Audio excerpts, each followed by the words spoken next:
Welcome, friends and family. So excited to be here with you today with our Monday, Motivational Monday.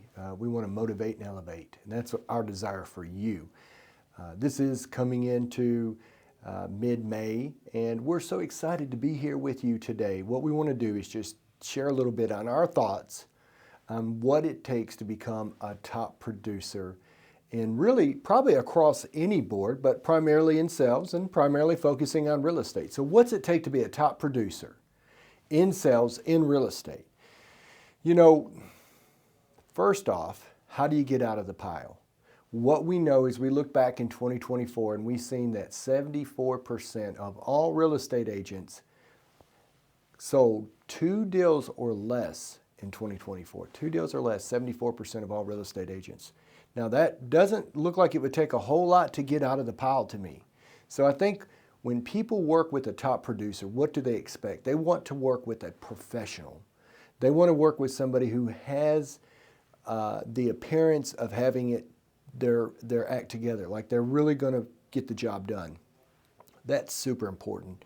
You know, I want to share with you just a little, maybe a couple stories today that just come to mind as I share here with you live from our Cookeville production studio right here in Cookeville at Elevate. So, you know, here's a story that comes to mind. I think of a long time ago, my wife asked me, she said, Elijah, when you think of the top producers in the area, who do you think of?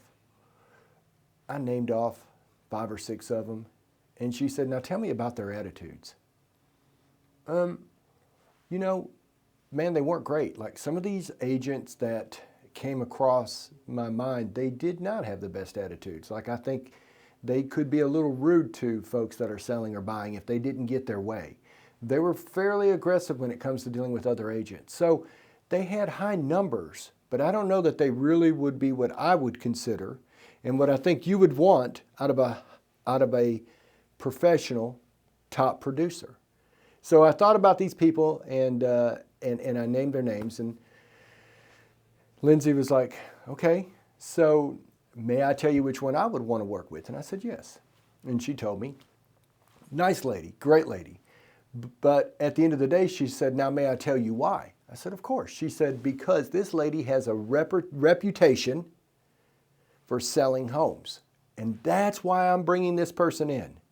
Not, hey, if we get to be friends afterwards, she said, that's great. But the reason why I'm inviting this person into my home to list my property would be because I know they got a reputation for results. Fast forward. It's 9 years ago from today. We were starting to really build a team.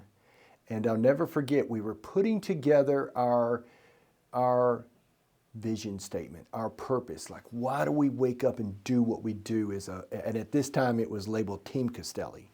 Now we're the Elevate community, Elevate real estate community. But at this time, 9 years ago, it was going from Elijah and Lindsay Inc. to Team Castelli.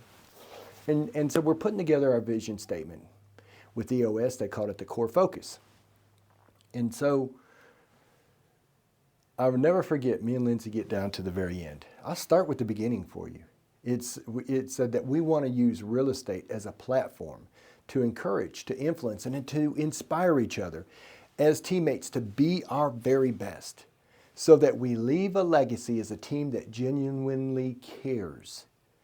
And this was the part where me and Lindsay had a little disagreement.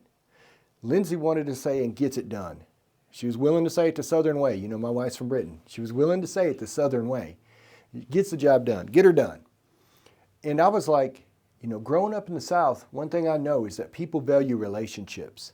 And they really don't want to know how much you know until they know how much you care. So we really started to kind of, you know, just a bit of a war room right there. I'm pitching my thoughts and she's sharing her thoughts and people want results. And I'll never forget Mr. Duke Davis. For anybody that knows Duke Davis, you know he's a gem. He's a great man.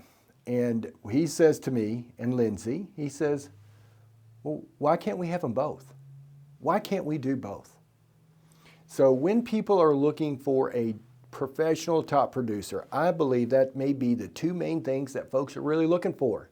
Somebody who can get the job done and somebody that genuinely cares about the person they're working for, about their career, about their they're passionate about their job, they're passionate about the people they serve. And so I believe a top producer, a professional top producer, is going to have those qualities. I think they're going to be, we can't just, and here's what I've thought through that as the years have went on. 9 years later, I've thought about that. I'm like, yes, when you really care, you're going to have results. Like if you really care about the people you serve and the job you have, then you're going to get good results. You're going to get the job done. And also, if you're results driven and you do it without a heart, that doesn't end up working well. Like you can run people over and you can leave a lot of wreckage behind you. But at the end of the day, people begin to assess through that. So I believe those two work hand in hand like a glove. When you really care, you'll get the job done. So our mission, our vision statement became that. And we still have that today. As we're using real estate as a platform to encourage, to influence, to inspire each other's teammates, to be our very best, to leave a legacy as a team that genuinely cares and delivers great results. And so that was our vision. And that's what we went to work to do, to work towards that. And I would say that a professional top producer goes to work for more than a paycheck. They go to work for a purpose, for a reason. They have a mission, they have a vision, they have things they want to accomplish.